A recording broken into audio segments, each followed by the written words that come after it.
Welcome to Madame Raven's. This way to the library. She's been expecting you.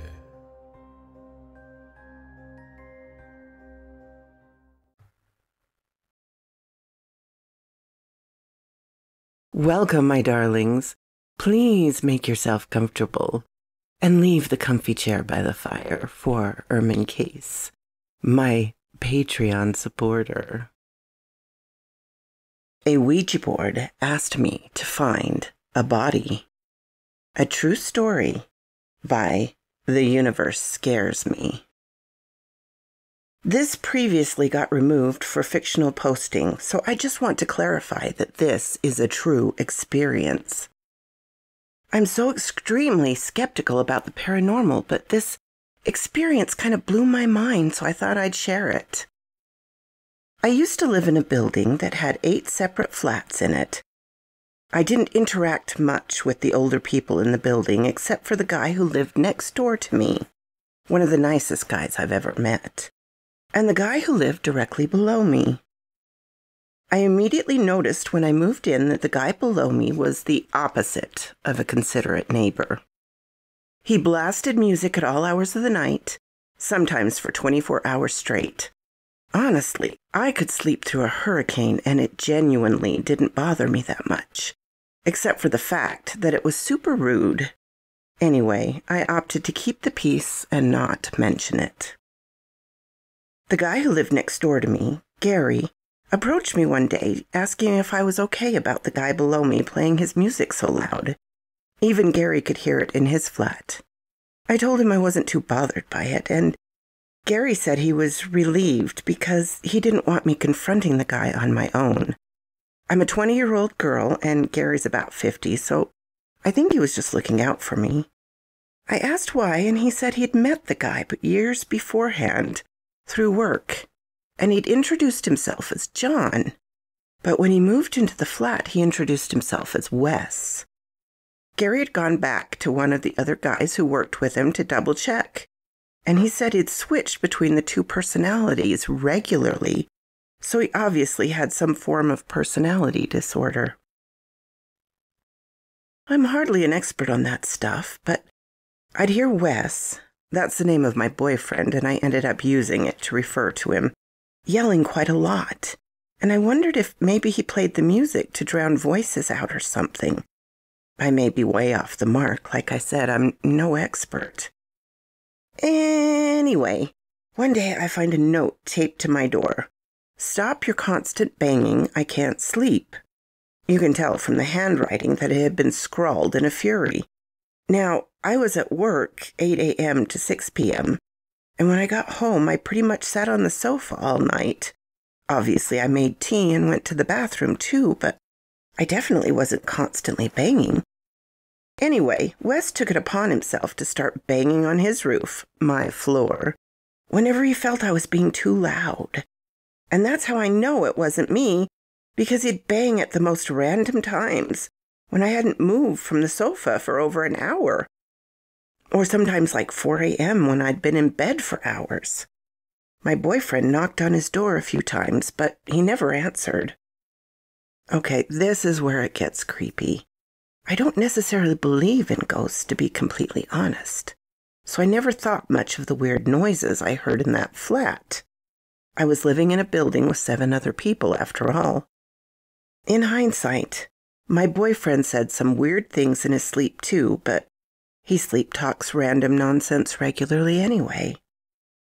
Despite me not believing in ghosts, I do find it super interesting, and I have a Ouija board which I occasionally try out. One night my boyfriend and I decided to use it. We'd already used it once before in that flat, but nothing happened. This time, however, it did. Mostly it was moving to random letters that made no sense, but I was still feeling a weird vibe. The candles kept flickering, which I know sounds weak, but I had a really weird feeling about the situation for some reason. Anyway, then the board says FINDME.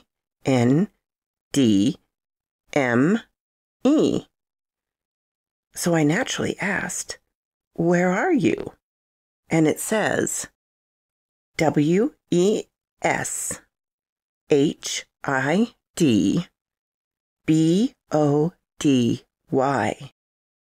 Like an absolute idiot, I read that as Weshid Body and hastily concluded that the board was talking nonsense and said goodbye and turned the lights on.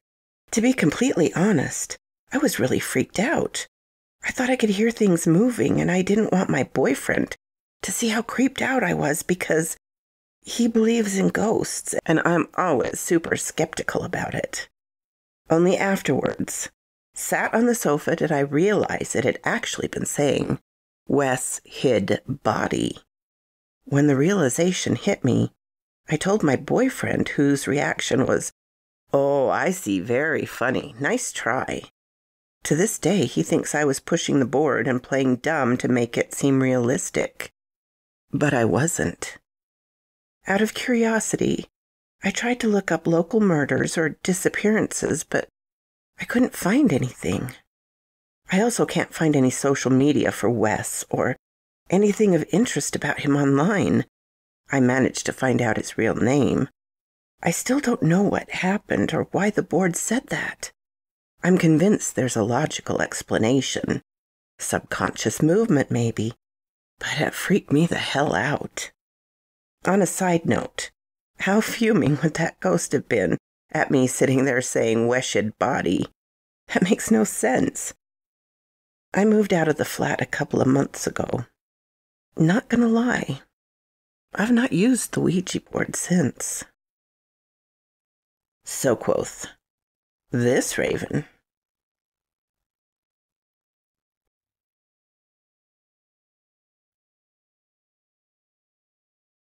An old friend came to see me.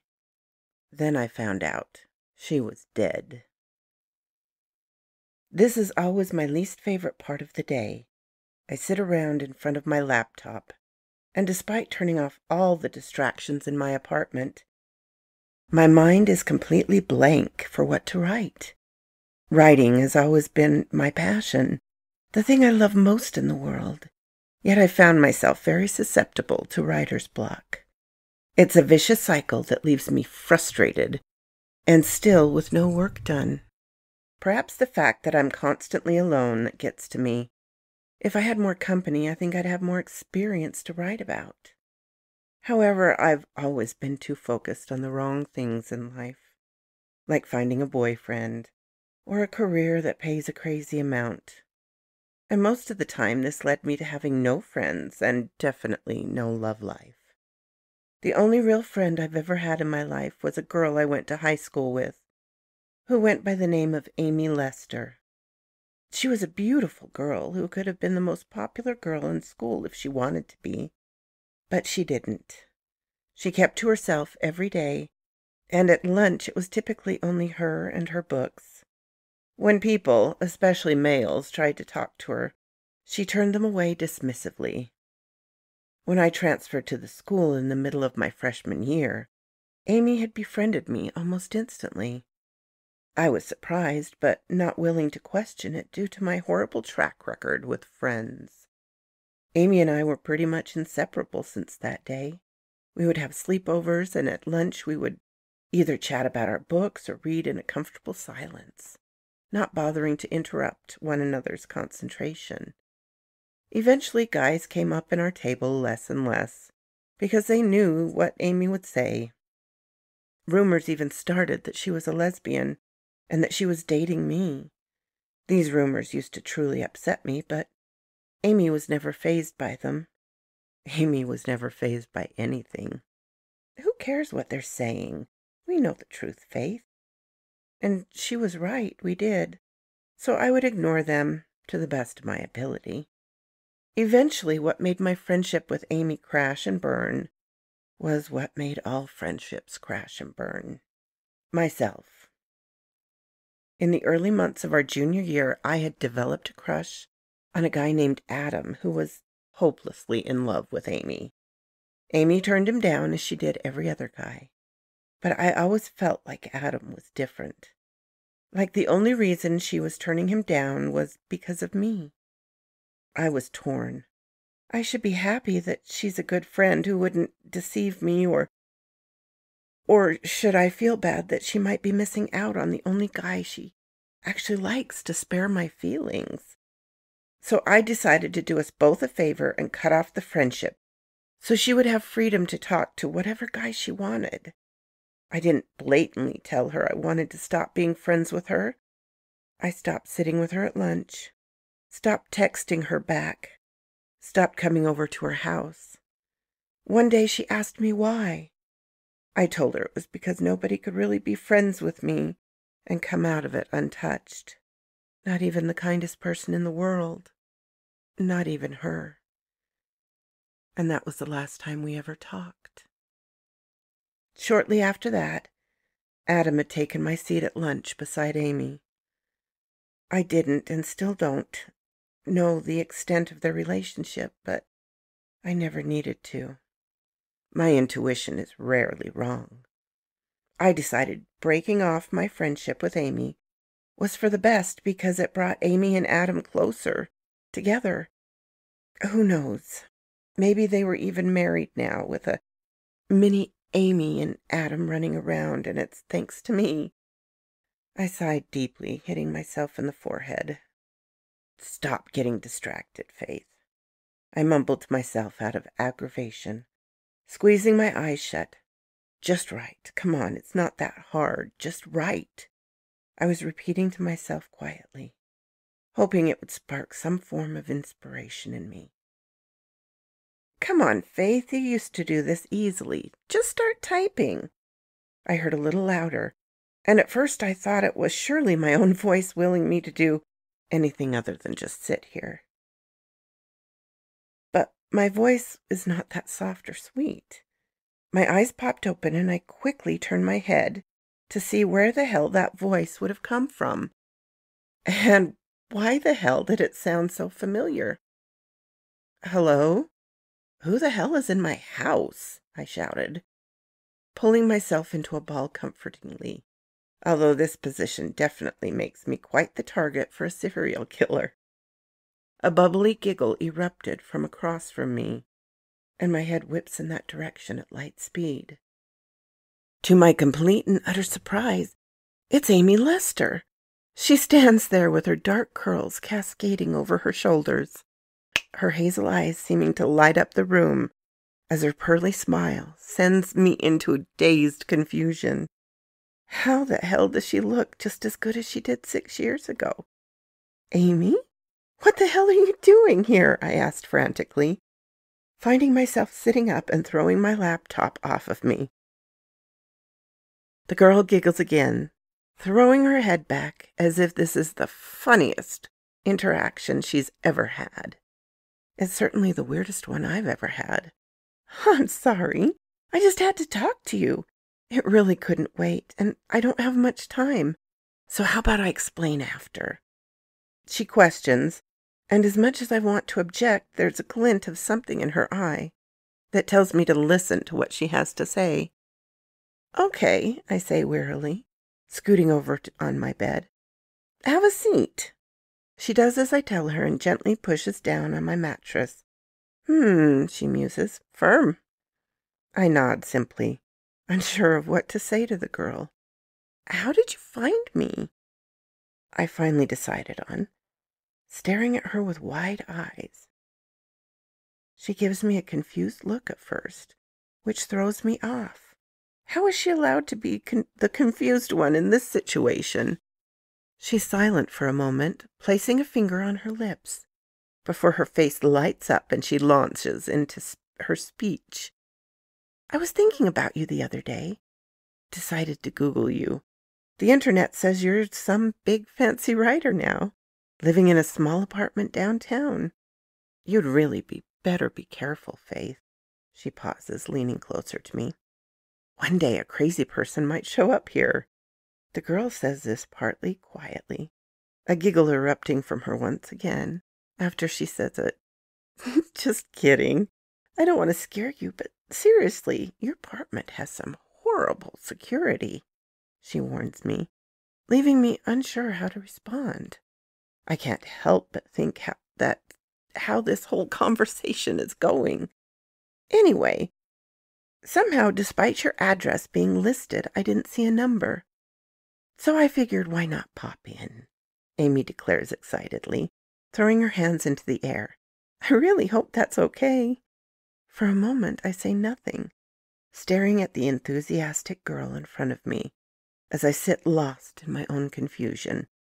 But she said this conversation couldn't wait, so I have no room to judge the girl. After all, she never judged me. So what's up? I ask hesitantly, subconsciously scooting away from her the tiniest bit. She smiles sadly at me. I wanted to say thank you, she tells me in a hushed tone. I raise an eyebrow at her. Thank you? I question. Maybe I was right. Maybe I did set up Amy and Adam. But then why the hell wasn't I invited to the wedding? As if sensing my suspicion, Amy flashes a smile at me. You were one of the best friends I ever had, besides Adam. And even then, you helped me meet him, too, she says to me, keeping the smile on her face as she speaks. Ah, so they did end up dating. Adam's the one who helped me realize I was gay, she said, instantly shooting down my theory that they fell in love, got married, and had a ton of kids. Helped you realize that you're... What? I repeated slowly, trying to make sense of the new information she gave me. Amy only nodded her head, allowing me to come to terms with her revelation. And slowly but surely, all the pieces of the past started to make sense to me. Amy would always turn down every single guy like it was nothing. She only really interacted with girls, but she was especially nice to me. After our falling out, Adam and Amy never acted like a couple, more like best friends. But my paranoia and jealousy got the best of me and made me think something was there that wasn't. But if Adam helped Amy realize she was gay, did that mean... Was I Amy's first crush?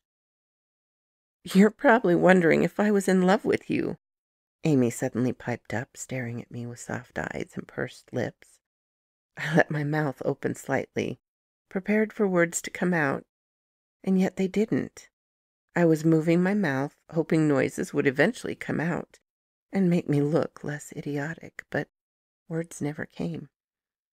Well, I was, Amy confirms, when she sees me struggling to regain the ability to speak. I don't think I ever stopped, really. Her voice grows quieter as she goes on, but I can't help but think that maybe I should say something? A declaration of love back?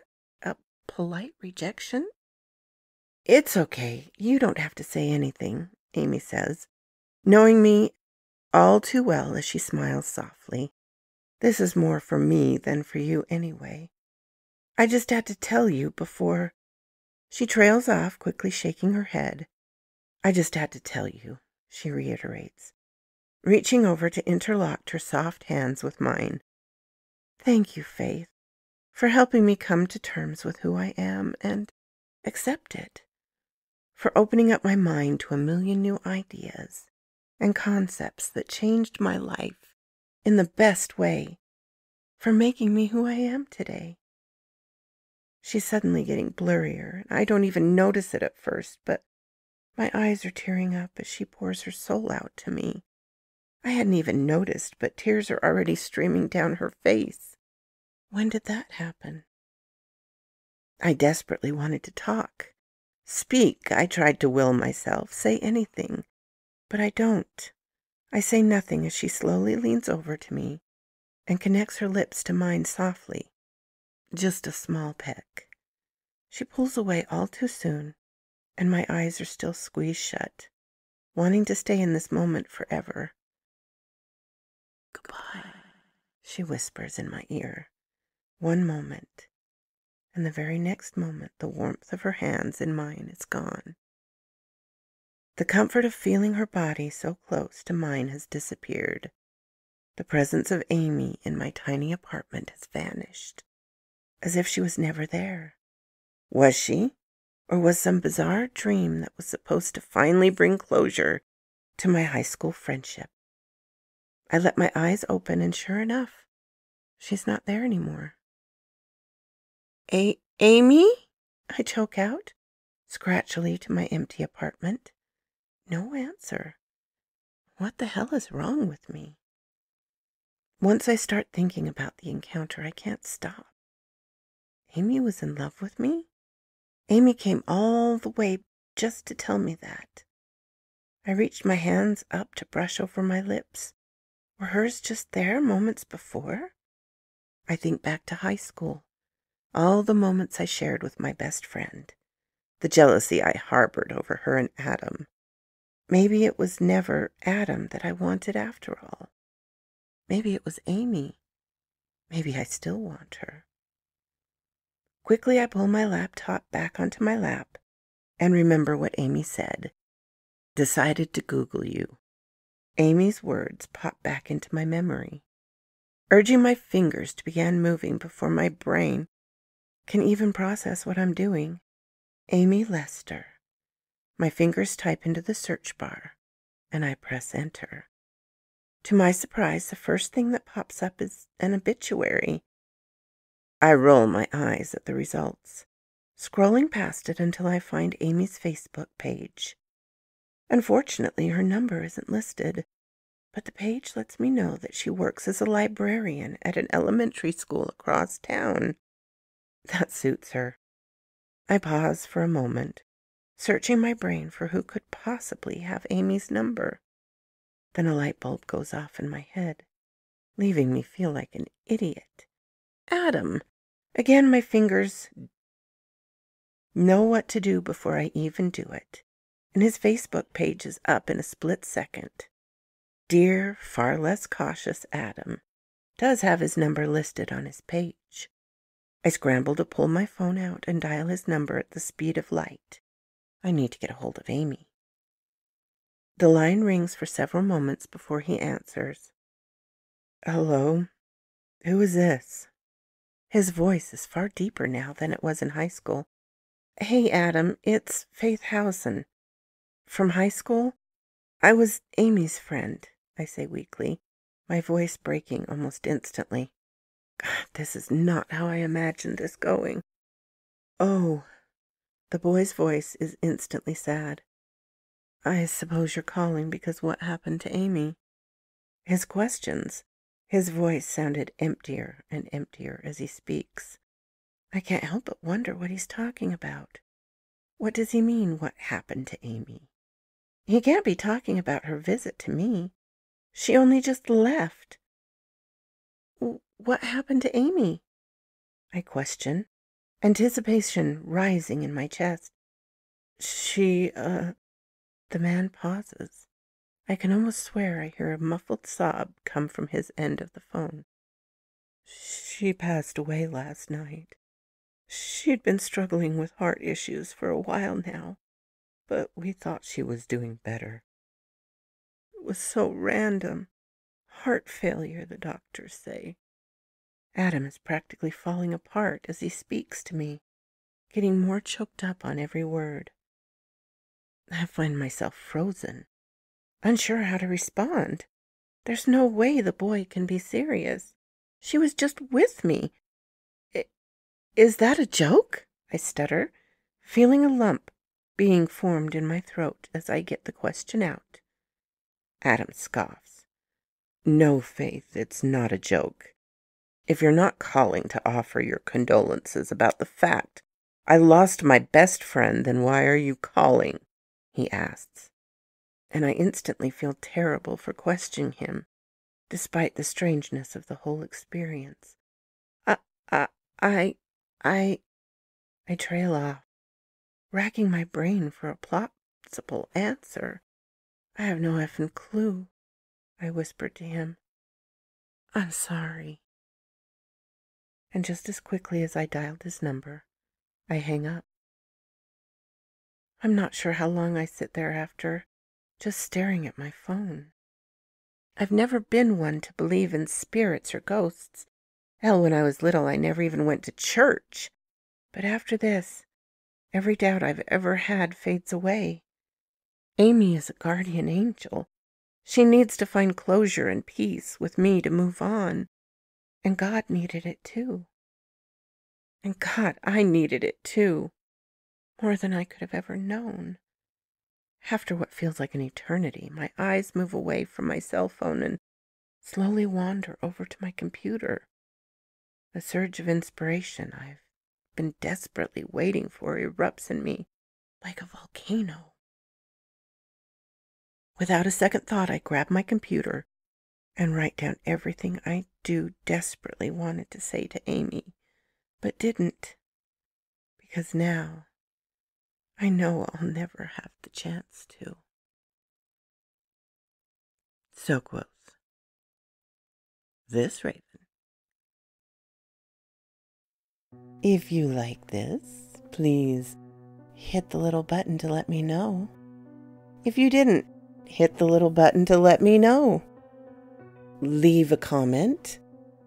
I'm always glad to talk with you, my darlings. I'm open to suggestions and criticisms, critiques. If you have not subscribed, please do so and ring the little bell so you know when to come up and see me. And I will talk to you next time, my darlings. Farewell.